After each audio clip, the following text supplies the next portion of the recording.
Friendship According to Humphrey, Chapter 1, Strange Change. Bump, bump, bump. Mrs. Brisbane and I were headed back to Longfellow School after the long winter holiday. But there were a lot more bumps in the road since the last time I rode in her small blue station wagon. "Now, Humphrey," Mrs. Brisbane said. She was interrupted by another bump.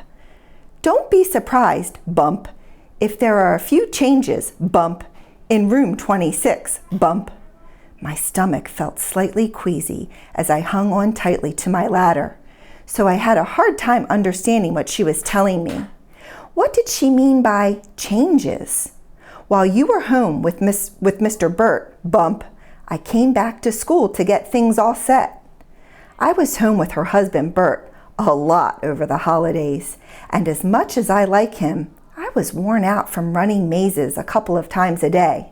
Mr. Brisbane loves to watch me run mazes.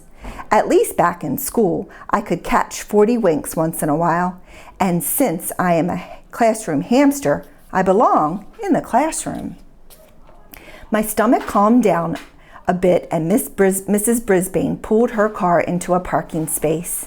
"Now, what about these changes?" I asked, but it came out as squeak, squeak, squeak, as usual. "It's good to shake things up once in a while, Humphrey," Mrs. Brisbane assured me as she opened the car door. "You'll see." I was already shaken up from the bumpy ride.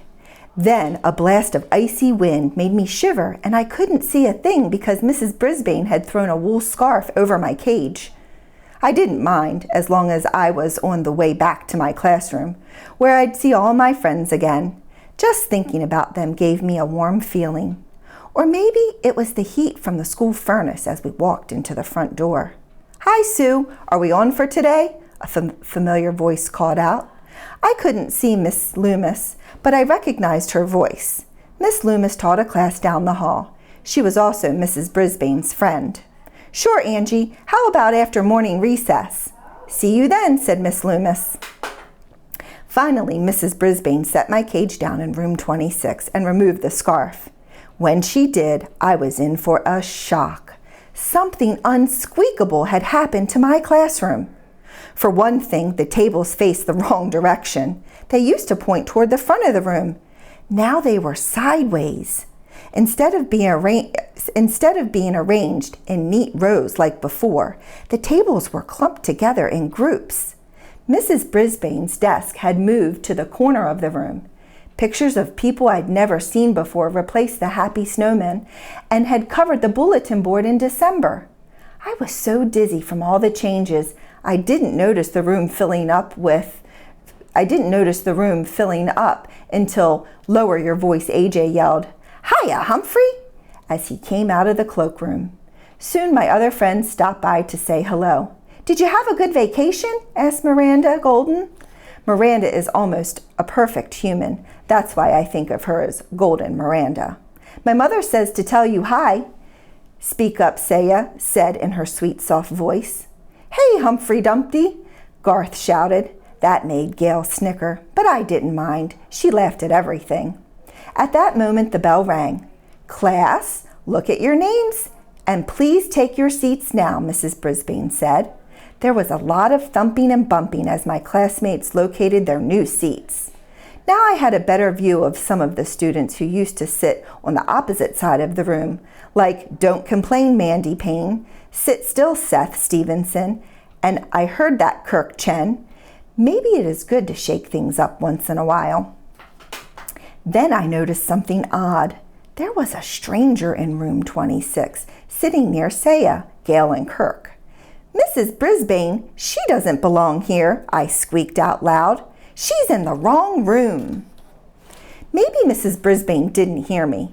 "Class, as you can see, we're making some changes this year, and one of our changes is our brand new pupil," the teacher announced. "Come here, Tabitha." The new girl seemed scared. As she got up and stood next to Mrs. Brisbane. "This is Tabitha Clark, and I want you all to welcome her. Tabitha, why don't you tell us something about yourself?" The new girl looked down and shook her head.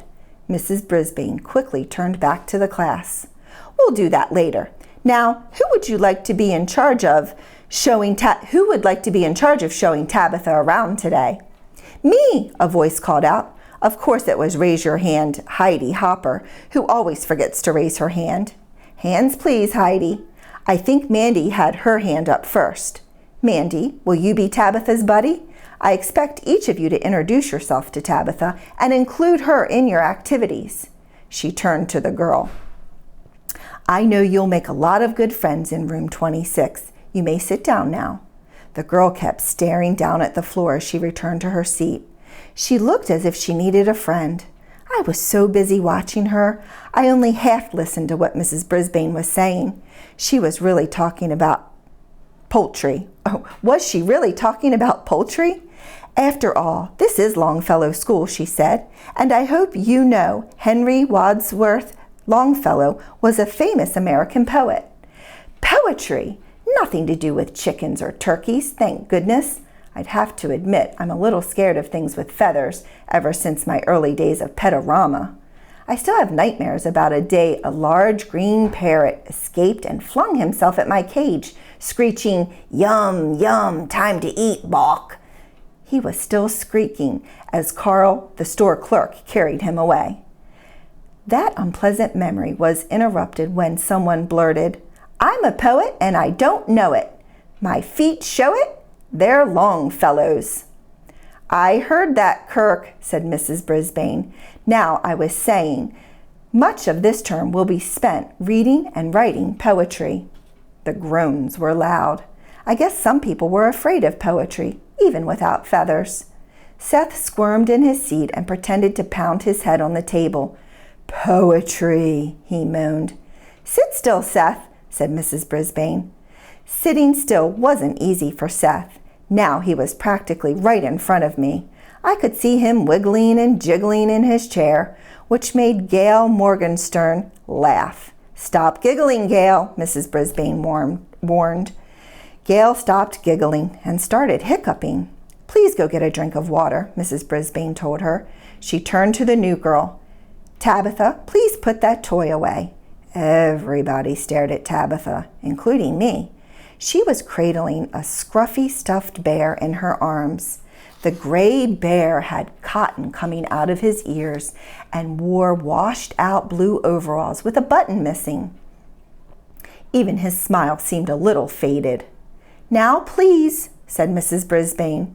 It was quiet in the room, thank goodness.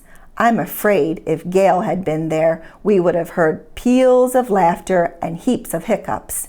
Tabitha slid the shabby bear into the slot in her table without a word. Right about then, Principal Morales marched through the door. "Sorry for interrupting, Mrs. Brisbane. I just wanted to personally welcome you all back to school." The principal looked spiffy with a tie that had little pencils all over it. He always wore a tie because he was the most important person at Longfellow School. "Thank you, Mr. Morales," said Mrs. Brisbane.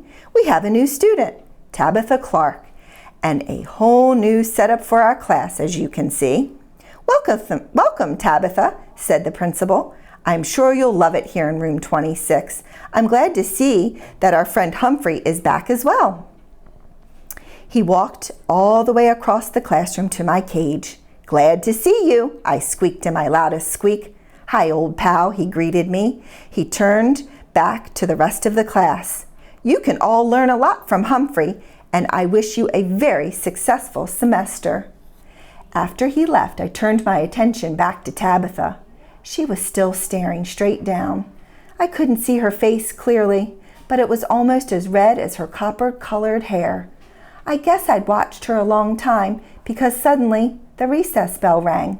"Come on, Tabitha, let's get our coats," Mandy said. Tabitha slipped the stuffed bear into her pocket and followed Mandy to the cloakroom. As soon as the students were gone, Miss Loomis bustled into the room. 2 pink dots of excitement colored her cheeks, and her curls bounced in all directions.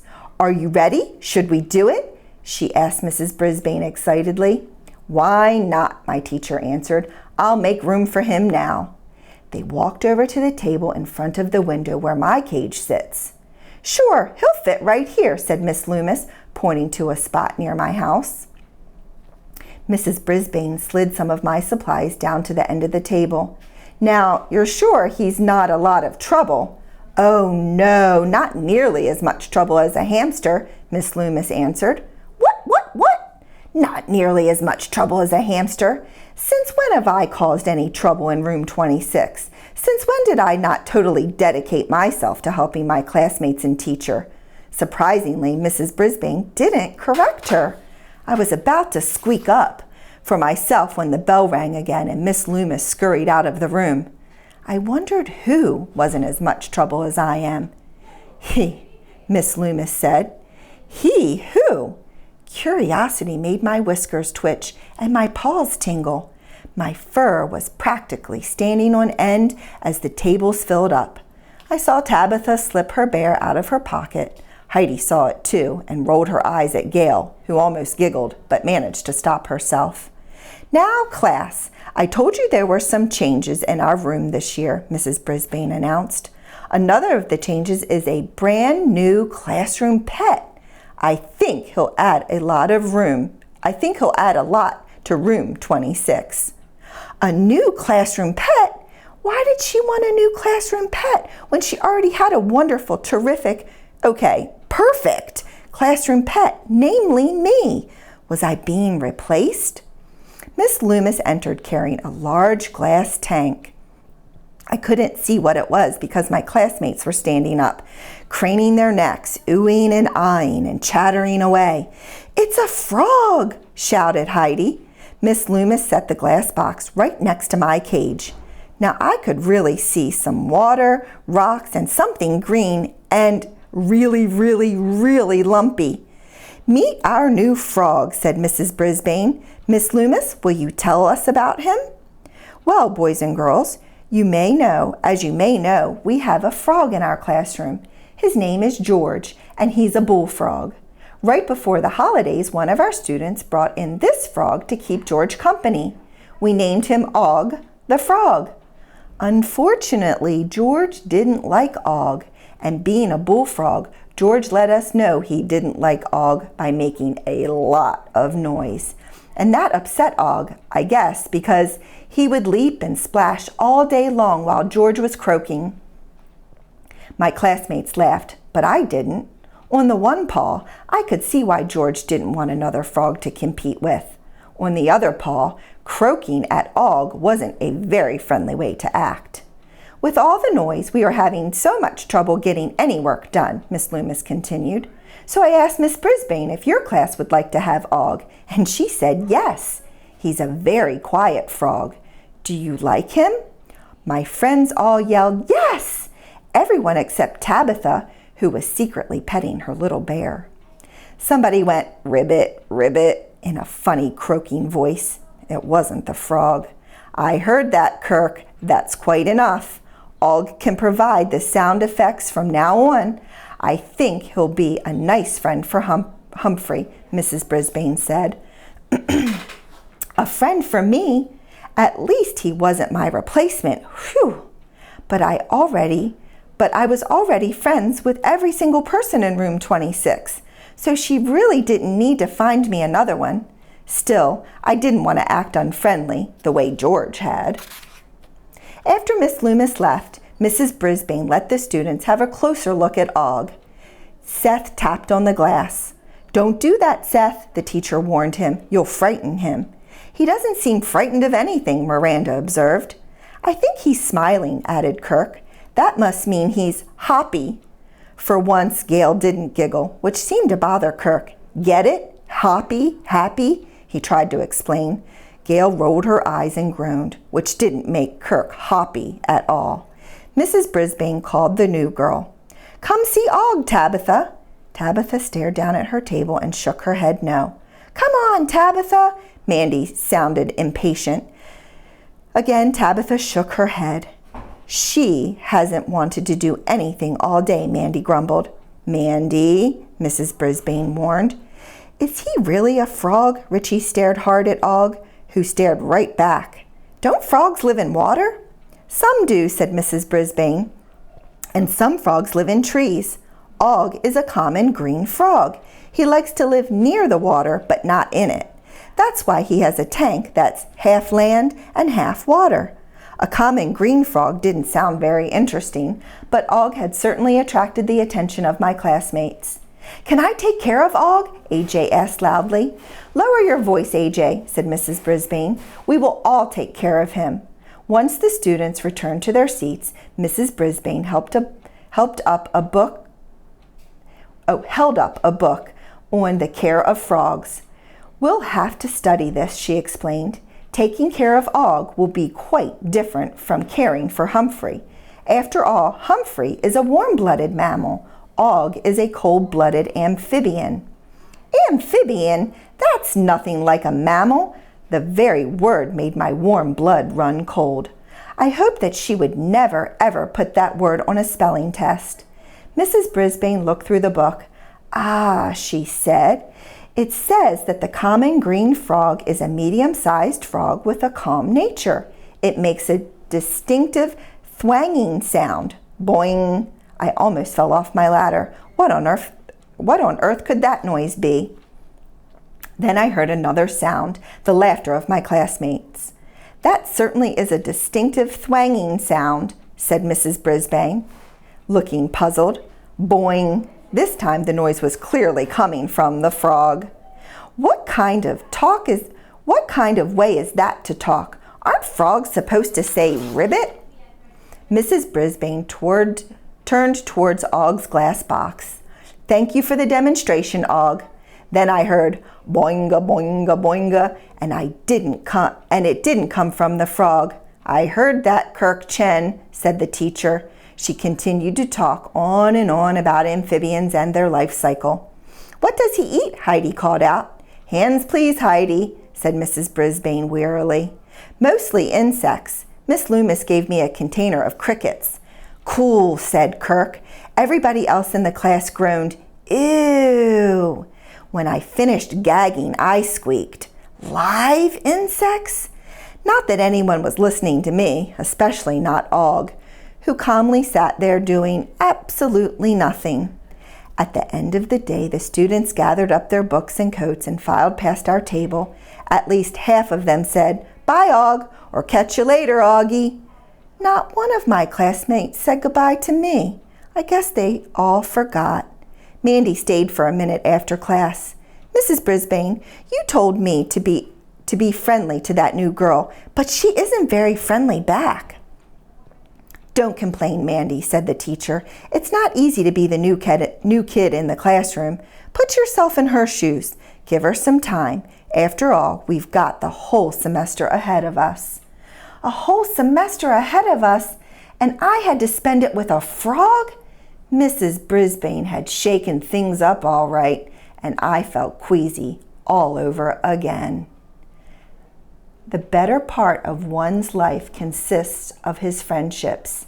Abraham Lincoln, 16th President of the United States.